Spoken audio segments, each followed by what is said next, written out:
ఈ మధ్య తరచుగా న్యూస్ పేపర్స్లో మీడియాలో రూపీ ఇంటర్నేషనలైజేషన్ అనే మాట వస్తుంది.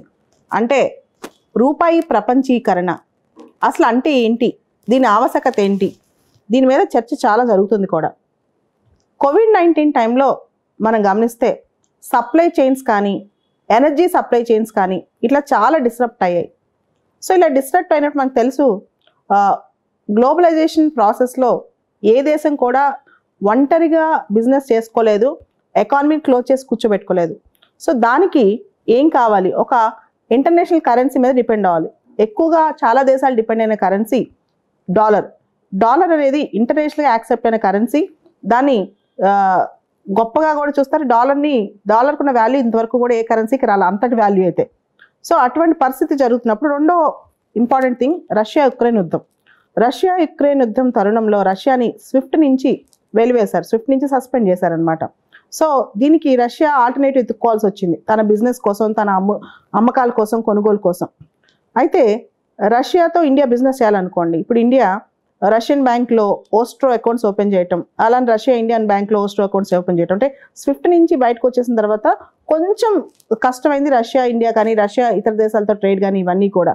అయితే దాన్ని మన రూపాయిని ఎందుకు ఇంటర్నేషనలైజ్ చేయకూడదు, రూపీని ఇంటర్నేషనల్ కరెన్సీగా ఎందుకు చేయకూడదు అనే దాని మీద చర్చ స్టార్ట్ అయిందన్నమాట. ముఖ్యంగా రీసెంట్గా SBI ఒక రిపోర్ట్ ఇచ్చింది.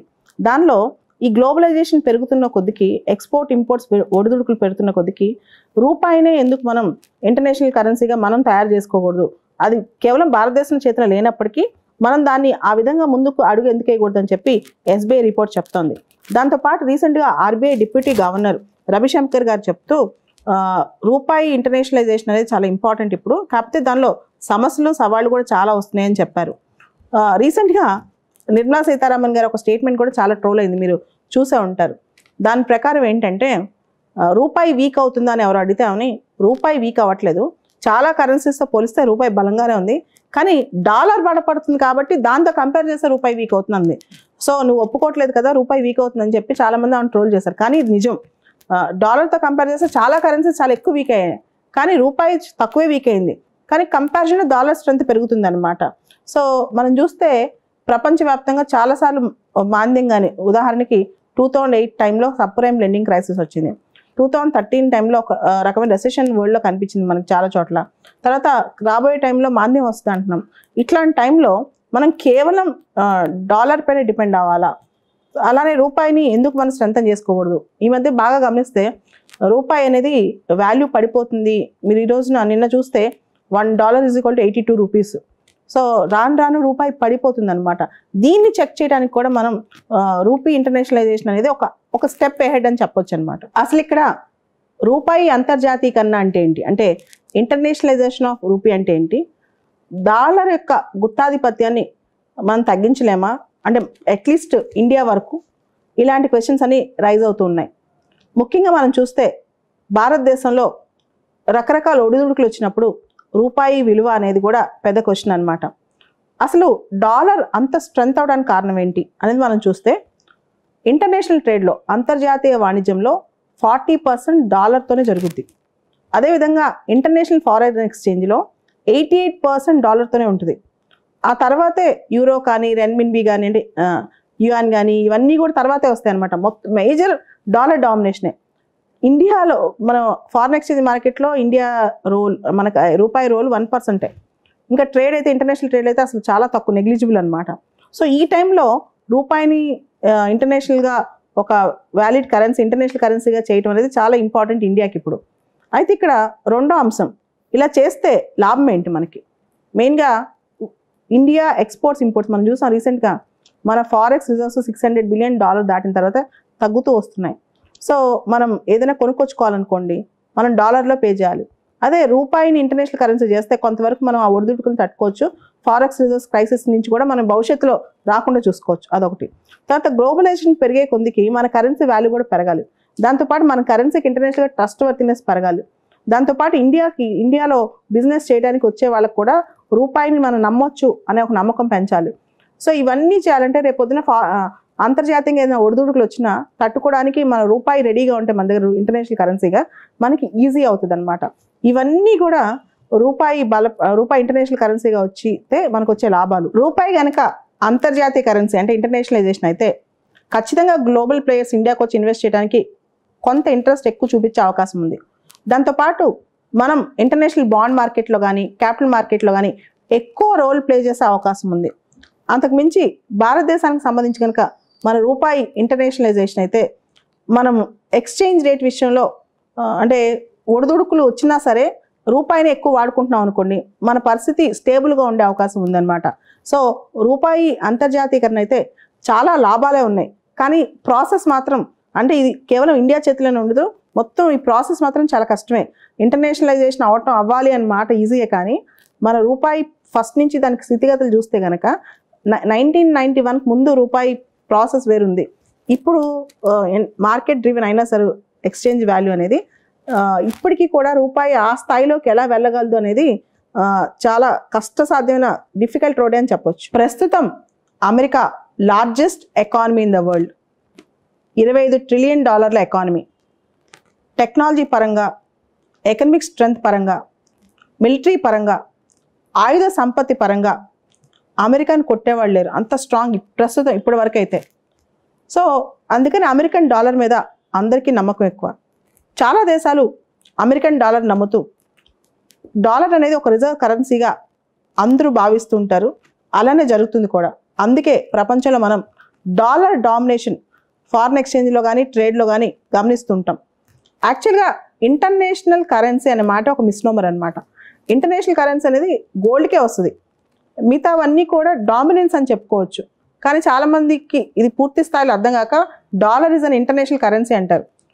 అనొచ్చు, తప్పేం లేదు, కానీ డాలర్ అనేది ఇంటర్నేషనల్లీ డామినెంట్ కరెన్సీ అని చెప్పుకోవచ్చు కరెక్ట్గా చెప్పాలి అంటే. ఇప్పుడు రూపాయి పరిస్థితి ఏంటి అంటే, ఇండియా మన కరెన్సీ ఇంటర్నేషనల్ చేద్దాం అనుకున్న అంతర్జాతీకరణ అయ్యే స్థాయి ఇప్పుడు రూపాయికి ఉందా? అసలు అమెరికాతో మనం పోల్చుకోగలమా? America $25 trillion economy, India only 3.7 trillion economy. వచ్చి కొన్ని సంవత్సరాల్లో $5 ట్రిలియన్ అవబోతుంది. మిలిటరీ పరంగా కానీ, టెక్నాలజీ పరంగా కానీ, ఎకనమిక్ స్ట్రెంత్ పరంగా కానీ మనకి అమెరికా అంత స్ట్రెంత్ అయితే ఇంకా లేదు.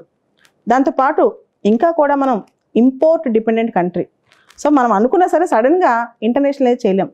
దాంతోపాటు లిమిటెడ్ రోల్లో మనం ఇప్పటికి రూపాయితో కొన్ని దేశాలతో స్వాప్ పెట్టుకున్నాం. ఉదాహరణకి మనం రష్యాతో రూపీ అగ్రిమెంట్ చేసుకున్నాం, అంటే వాళ్ళు రూబుల్లో చెల్లించవచ్చు, మన రూపాయల్లో చెల్లించుకోవచ్చు. అది కూడా లిమిటెడ్ అనమాట, కొన్ని ట్రేడ్స్కి, కొన్ని ప్రోడక్ట్స్కి మాత్రమే. జపాన్తో, శ్రీలంకతో ఇట్లా కొన్ని దేశాలతో మనం కరెన్సీ స్వాప్ అగ్రిమెంట్స్ చేసుకున్నాం, అది కూడా లిమిటెడ్ వేలోనే. ఇండియాలో కరెంట్ అకౌంట్ కన్వర్టబిలిటీ ఫుల్గా చేసుకోవచ్చు, అంటే చెల్లింపులు కన్వర్టబిలిటీ ఈజీగా చేసుకోవచ్చు అనమాట. క్యాపిటల్ అకౌంట్ కన్వర్టబిలిటీ మనకి పూర్తిగా లేదు ఇప్పటికి కూడా. మీరు గుర్తుండే ఉంటుంది, తారాపూర్ కమిటీ అని చెప్పి 2006, 2007లో ఈ కరెంట్ అకౌంట్ కన్వర్టబిలిటీ గురించి తారాపూర్ 1, తారాపూర్ 2 ఆ కమిటీ వాళ్ళు కరెంట్ అకౌంట్ కన్వర్టబిలిటీ ఫుల్గా సపోర్ట్ చేశారు. కానీ ఇంతవరకు క్యాపిటల్ అకౌంట్ కన్వర్టబిలిటీ కంప్లీట్గా మనకి రాదు. ఒకవేళ కనుక రూపాయిని ఇంటర్నేషనలైజ్ చేయాలి అంటే క్యాపిటల్ అకౌంట్ కన్వర్టబిలిటీ కూడా ఇవ్వాలి. ఒకవేళ కనుక క్యాపిటల్ అకౌంట్ కన్వర్టబిలిటీ వస్తే ఇండియాకి ఎవరైనా సరే వాళ్ళ కరెన్సీలో వచ్చేసి రూపాయల్లో కన్వర్ట్ చేసేసుకుని ఇమీడియట్గా ఆస్తులు, ఇండియన్ అసెట్స్ కూడా కొనేసుకోవచ్చు. ఈ పరిస్థితిలో ఇండియాలో క్యాపిటల్ అకౌంట్ కన్వర్టబిలిటీ ఇమీడియట్గా ఇవ్వగలం అంటే కష్టం. అంటే పూర్తిగా మన గేట్లు ఓపెన్ చేసేయాలి, కరెంట్ అకౌంటే కాదు క్యాపిటల్ అకౌంట్ కూడా. అలా చేస్తే మనం మన ఇప్పుడున్న పరిస్థితిలో ఇండియన్ ఇంట్రెస్ట్ని కొంచెం దెబ్బ కొట్టే అవకాశం ఉంటుంది. అంటే సడన్గా ఇంటర్నేషనలైజేషన్ డాలర్ స్థాయిలో మనం తీసుకెళ్లే పరిస్థితి అయితే ఇమీడియట్గా అయితే లేదు ఇండియాలో. రూపాయి అంతర్జాతీకరణ అయితే, అంటే రూపాయి ఇంటర్నేషనలైజ్ అయితే భారతదేశం పరపతి ఖచ్చితంగా పెరుగుద్ది, మన ఇమేజ్ పెరుగుద్ది, రూపాయికి ఉన్న స్టాండర్డ్ పెరుగుద్ది, అన్నీ పెరుగుతాయి. కానీ దాంతోపాటు చాలా రిస్క్లు కూడా ఉంటాయి. ఉదాహరణకి ఆర్బీఐ మానిటరీ పాలసీ చేస్తుంది, అంటే ద్రవ్య పరపతి విధానం. అయితే దీనిలో ఇప్పుడు వరకు ఇండియన్ కండిషన్స్ మాత్రమే దృష్టిలో పెట్టుకుని మానిటరీ పాలసీ చేస్తూ ఉంటాం మనం. ఇప్పుడు రూపాయి కనుక ఇంటర్నేషనలైజ్ అయితే international pressures, international demands, supplies కూడా దృష్టిలో పెట్టుకోవాలి. అంటే పూర్తి స్థాయిలో మనల్ని బట్టి మన ద్రవ్య విధానం ఉండే అవకాశం తగ్గిపోయింది అనమాట. ఈవెన్ మానిటరీ పాలసీ కమిటీ కూడా మానిటరీ పాలసీ రేట్స్ చూసుకునేటప్పుడు, రేట్స్ డిసైడ్ చేసేటప్పుడు అన్నిటిని దృష్టిలో పెట్టుకోవాలి, ఇంటర్నేషనల్ థింగ్స్ కూడా.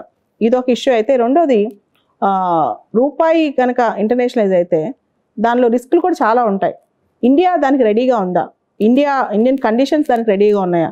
అంటే సడన్గా ఓవర్ నైట్ అయితే రెడీగా లేవు. దాన్ని మనం బ్యాలెన్స్ చేస్తూ ఉండాలన్నమాట. ఎప్పుడైతే మన రిస్క్ టేకింగ్ కెపాసిటీ పెరిగిద్దో, ఎప్పుడైతే మన ఆర్థిక వ్యవస్థ బలంగా తయారవుద్దో, ఎప్పుడైతే అంతర్జాతీయ ఒడిదుడుకులున్నా మనం తట్టుకోగలం. ఉదాహరణకు మీరు చూడండి, కోవిడ్ వచ్చింది. కోవిడ్ వచ్చినప్పుడు డెవలప్డ్ కంట్రీస్కి, డెవలపింగ్ కంట్రీస్కి, అండర్ డెవలప్డ్ కంట్రీస్ని అందరినీ ఎఫెక్ట్ చేసింది. కానీ అమెరికా లాంటి దేశాలు వాళ్ళ బిజినెసెస్ కానీ, వాళ్ళ ఇన్వెస్టర్స్ కానీ ఎటువంటి స్టిమ్యులస్ ప్యాకేజ్ ఇచ్చాయి, అసలు ఏమీ జరగనట్టు మళ్ళీ వాళ్ళు రొటీన్లో పడిపోయారు. కానీ ఇండియా లాంటి దేశాలు ఇంకా కోవిడ్ బారి నుంచి చాలా మంది ఇన్వెస్టర్స్ కానీ, బిజినెసెస్ కానీ తట్టుకోలేకపోయాయి, చాలా బిజినెస్ మూతపడ్డాయి. ఇట్లా చిన్న చిన్న ఎఫెక్ట్స్కే, అంటే కొన్ని ఎఫెక్ట్స్ తట్టుకోలేని పరిస్థితుల్లో ఇంకా ఇలాంటి దేశాలు ఉన్నప్పుడు ఇప్పుడే ఇంటర్నేషనలైజేషన్ ఆఫ్ కరెన్సీ సడన్గా ఈ ఆలోచన ఉండటం మంచిదే, కానీ ఇది లాంగ్ టర్మ్ గోల్గా పెట్టుకుంటే మంచిది. Rupee internationalisation long term goal అయితే, అంటే ఒక లాంగ్ టర్మ్ దీర్ఘకాలిక ప్రణాళికలా పెట్టుకుంటే ఇండియా స్టెప్ బై స్టెప్ ఏం చేయాలి? Fundamentals of Indian economy strong చేయాలి. అంటే మన ఫిజికల్ డెఫిసిట్ తగ్గించుకోవటం, తర్వాత మన జీడిపి పెంచుకోవటం, తర్వాత మన బిజినెసెస్ స్ట్రెంథన్ చేసుకోవటం, ఇవన్నీ. దాంతోపాటు ఇంపోర్ట్ డిపెండెన్సీ తగ్గించుకుని ఎక్స్పోర్ట్స్ పెంచుకోవాలి. తద్వారా మనం ఫారెక్స్ రిజర్వ్స్ మీద డిపెండెన్సీ కూడా తగ్గుద్ది అనమాట. దాంతోపాటు ఇంటర్నేషనల్ ఫినాన్షియల్ మార్కెట్స్లోకి మన రూపాయి బలంగా దూసుకెళ్తూ ఉండాలి. అలానే ఇంటర్నేషనల్ ఇన్వెస్ట్మెంట్స్ ఎక్కువగా మన దేశానికి వచ్చేటట్టు చూసుకోవాలి. ఇవన్నీ స్లోగా step by step, phase by ఫేజ్గా చేసుకుంటూ వెళ్తే ఆటోమేటిక్గా ఒక రోజు వచ్చింది మనం రూపాయి ఇంటర్నేషనలైజ్ అవటం చూస్తాం ఖచ్చితంగా ఈ జనరేషన్లోనే.